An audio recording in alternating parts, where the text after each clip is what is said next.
Hi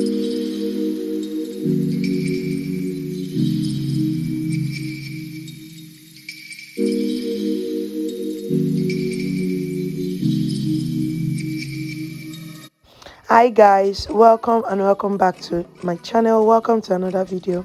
So in today's video I'll be showing you how I make this delicious and crunchy Yamarita. If this is the first time stopping by, please do well to subscribe, click the bell beside it so you can be notified whenever we have a new video. So for Yamarita, the first thing you want to do is to get yourself a very good yam. Okay, you don't want any bitter yam or any yam that you won't like to eat. So that is what I have in front of you, and I'm just going to cut it in big chunk. This is because you want it to be thick just so it can be soft inside. You don't want all of it to be like crunchy all through. Okay, so I'm going to cut this up, and yeah, we can proceed to the whole of the video.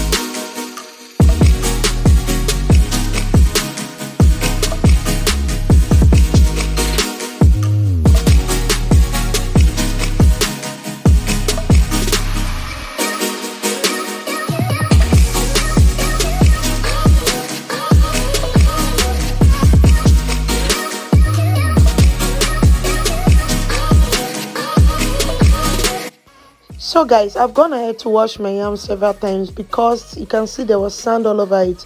So I've washed several times and now it's very clean. I have my water already on the stove. Now I'm adding my yams. I'm going to sprinkle some salt in there and allow this to cook. Yeah, I'm going to allow this to cook for 90%, like not fully cooked, because of course you're still going to fry it, so you don't want it like fully cooked. So I'm just going to set this up in the pots, allow it to cook while we go ahead and mix our crunchy the flour and the wet mixture. Okay,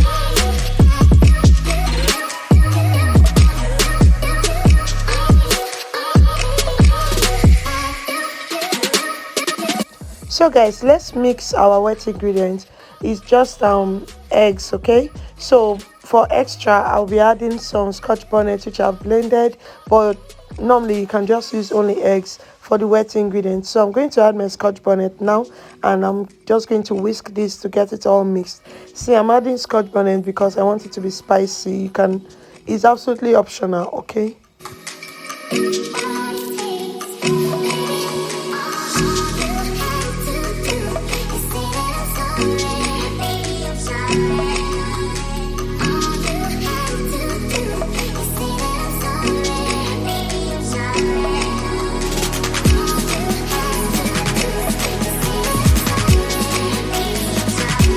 so for the dry ingredients, you can actually just add whatever spices you would like to fill in it to your flour. There I have 1 cup of flour because I'm not making much of the yams. Okay, and I added some black pepper. I'm adding soya spice. I added paprika, and yeah, I'm just adding what I feel I would like to get from it. Okay, so you can do with seasoning, you can do with whatever you like. I added salt as well. So these are the basics that I did, and yeah, it came out tasting really nice. So I'm just going to mix all of this up and get my yams ready. At this point my yam is still cooking.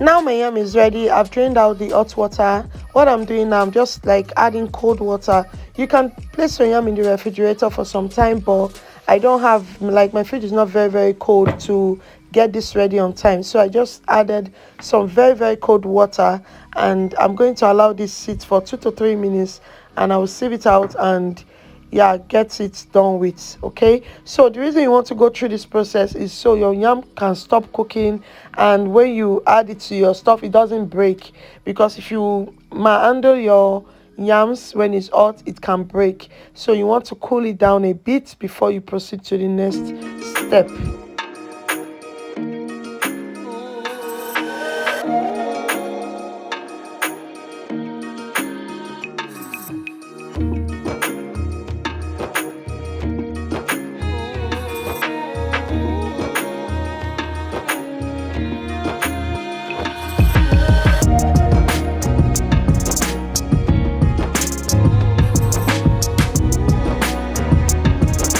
So as you can see, everything is ready. Now we just want to dip our yams in. Yeah, you can start by dipping your eggs, you can start by dipping your flour mix, but yeah, this is how I do mine. I dip in my flour mix just to get like a base where the egg can stick, and then I go back to dip in my eggs and back to my flour. So I'm just going to rotate this for all the yams, and I'm going to deep fry.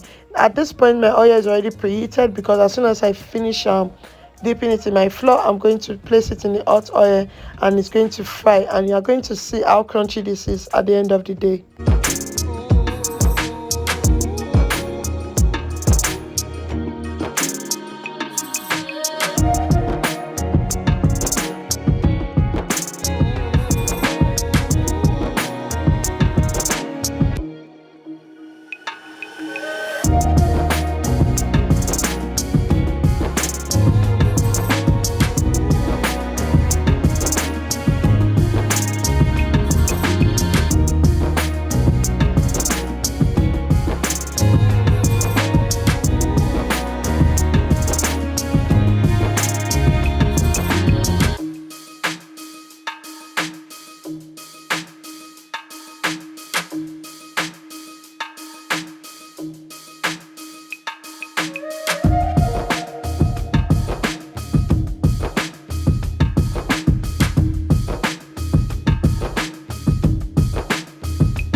I no go stop, I no go settle. My light is never gonna die. Don't I go fire any devil. My life is forever gonna shine. Before them don't know me for my area. Now I'll be here to the guys. Cause I came, I come, my son, conquer. My life is forever.